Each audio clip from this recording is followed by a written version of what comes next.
श्रीमन्नारायण हिरेन महादेव आप खिलाड़ी ज्योतिषे सभी दर्शकों को तहे दिल से नमस्कार। ढेर सारे शुभकामनाएं के साथ मैं आपके बीच पुनः उपस्थित हूँ। आज बात करने वाले हैं कि मेरे बंधुओं बहुत दिन से कमेंट के माध्यम से पूछ रहे थे कि हमारे दैनिक जीवन में कुछ ना कुछ गलती से हमारे से पाप हो जाता है और इस पाप की प्रायश्चित के लिए हमें क्या करना चाहिए। इसी विषय पर हम आज चर्चा करने वाले हैं और इस वीडियो के माध्यम से बताने वाले हैं कि इस पाप की प्रायश्चित के लिए क्या करना चाहिए। हमारे शास्त्रों में ऐसी वर्णित है कि प्रायश्चित करने के बाद हमारा पाप कट जाता है और मुक्ति मिल जाती है। अगर आपसे भूल त्रुटि से आपसे अगर पाप हो गया है और आप अज्ञानता के कारण आपसे पाप हो चुका है तो आपको प्रायश्चित करने के बाद आपको पाप से मुक्ति मिल जाएगा। लेकिन जाने हुए और एक बार प्रायश्चित होने के बाद अगर आप बार बार पाप करते हैं तो आपको मिलने वाला नहीं है। आपको अगर एक बार आपको गलती से पाप हो चुका है और आपके प्रायश्चित करना है तो आपको हम एक बहुत ही छोटा आपको विधि विधान बताने वाले हैं। आप लोग ध्यान से सुनिए। आप किसी भी महीने में एकादशी के दिन आप अपने घर के मंदिर में भगवान विष्णु की प्रतिमा अपनी चौकी पर एक पीले कपड़े बिछाकर विराजमान कीजिए और धूप दीप और नैवेद्य से पूजन करने के बाद आपको उनकी नैवेद्य में आपको तुलसी और बेसन के लड्डू या चने और गुड़ से भोग लगा लें और पीली वस्तु,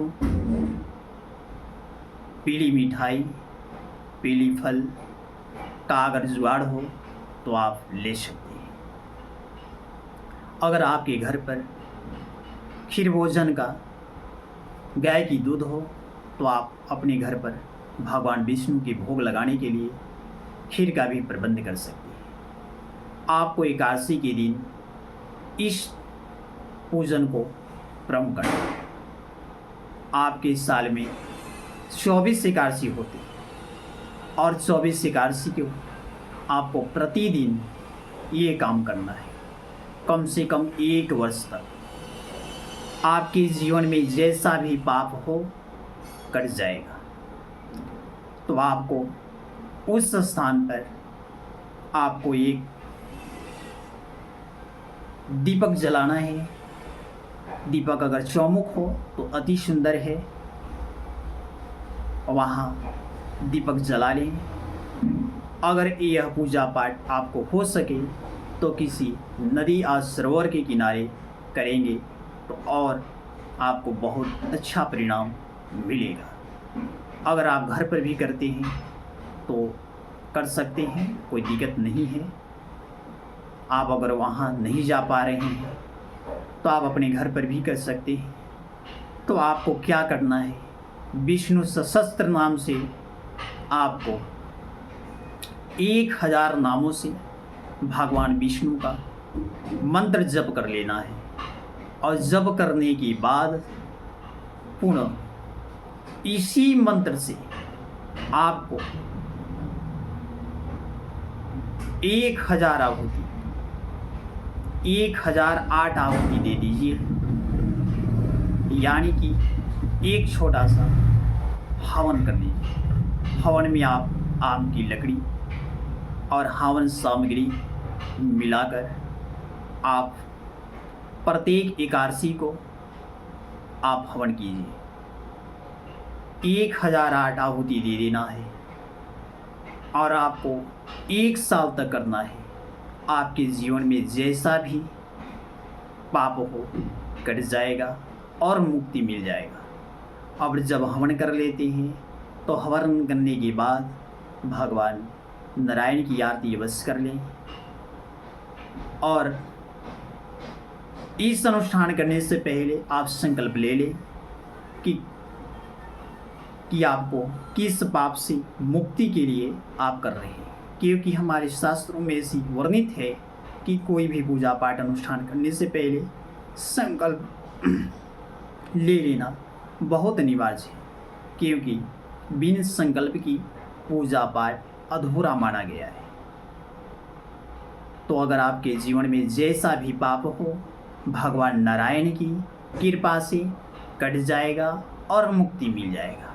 ये बहुत ही छोटा प्रवेग है और उस दिन आपको निराहार रहना है, यानी कि उस दिन आपको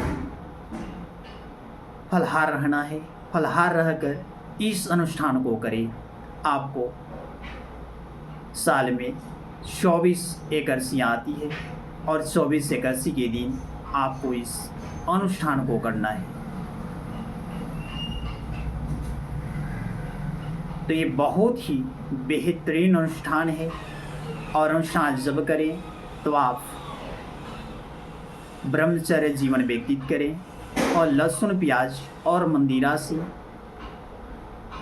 और तामसी भोजन से सदा दूरी बनाए रखें और मन को पवित्र रखें और मन में आपको विश्वास है भगवान के प्रति, तभी आप ये अनुष्ठान कर सकते हैं। अगर भगवान के प्रति आपको विश्वास नहीं है तो ये अनुष्ठान ना करें, आपका मेहनत भी व्यर्थ चला जाएगा। जिसकी भगवान के प्रति विश्वास और श्रद्धा होता है वही व्यक्ति कोई पूजा पाठ या अनुष्ठान करता है तो उसको फल की प्राप्ति होती है। तो ऐसे ही वीडियो के लिए आप मेरे चैनल से बने रहिए। आप सभी का प्यार और सपोर्ट मिलता रहे। हम फिर मिलेंगे नेक्स्ट वीडियो में।